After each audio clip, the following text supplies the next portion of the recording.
I graduated college with a high GPA, top of my class, got a job right out of college with KPMG, and believed I was prepared for anything I'd face.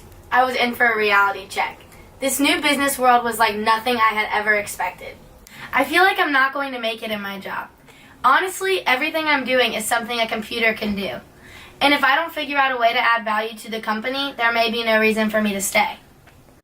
The number of students that choose accounting as a major drops every year. Students no longer see a positive outcome with careers in accounting.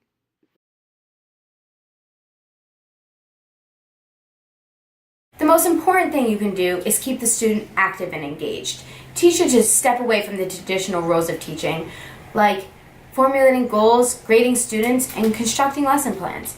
Instead, teachers should only act as aides, letting the students formulate their own goals and decide the best ways that will work for them to obtain the information. It is essential that we provide students with different technological methods and scenarios that they will face in their future business endeavors. The internet should be the means of almost all communication. It will help prepare students for their future success in the business world.